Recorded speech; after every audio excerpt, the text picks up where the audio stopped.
With the X-H2 announcements just around the corner, we're all eager to see the new gems, and we can't wait to hear the buzzwords like 8K, 120 FPS, 4K, etc, etc. But in reality, we sometimes tend to forget the smaller but very important, so to say, quality of life improvements.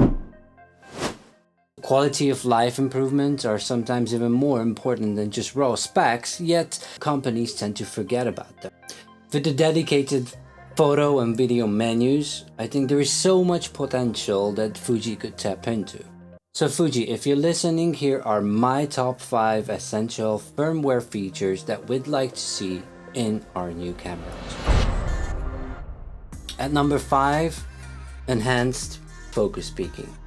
I mean, focus peaking works, I can't complain, but you know, with some lenses I did notice that the peaking highlights are less noticeable, so any additional, settings would be greatly appreciated. Not something I can't live without, but certainly it would be a quality of life improvement. Histogram versus parade. Yes, histogram is extremely useful when taking photos, however, not so much for video. It does give you an approximate amount of understanding of the exposure, but is nowhere near the information that you could get with parades. And this is something which I would imagine could be something that, swaps while you're, histogram while you're in photo mode, and parades and other tools while you're in video mode. Number 3. I think we can't argue. Number 3 is custom presets. Yes, I know custom presets are there in the X-T4, and I can't remember, but I think they were there in the X-T3 as well. However, you can't save video settings. Being able to save presets would make our life so much easier. Just think of it. You have a setting for high quality, 400 megabits per second, all intra codec for, your 4K recordings, and then custom 2 is just a 24-25 FPS, vlogging style 4K, but maybe 100 megabits per second setting with the correct shutter speed. Number 2, and I think this is the most frustrating of all, the app. Oh my god, that app, the app doesn't need a tweak, the app needs a complete overhaul, a complete redesign from scratch. I mean, even the GoPro app is more usable, and that's a toy camera. Monitoring, remote start and stop of recording, these are basic things that it's a must-have in 2022.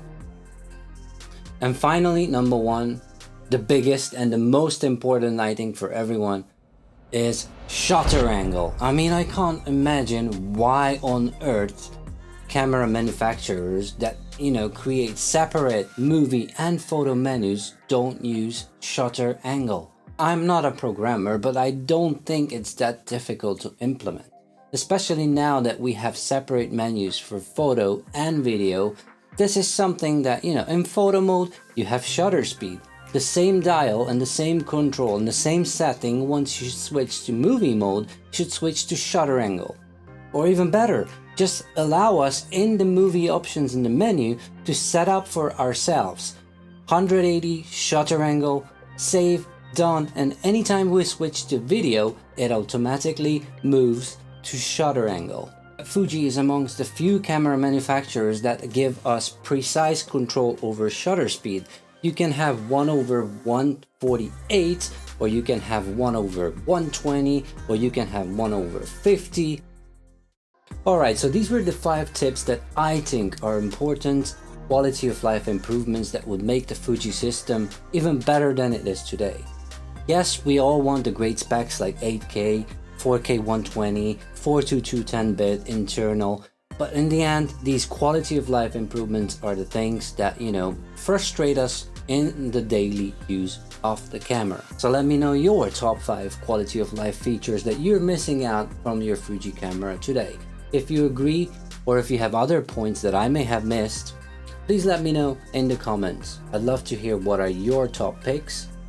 If you like the video, make sure to hit the thumbs up, it actually helps. Subscribe if you aren't already, and see you in the next one.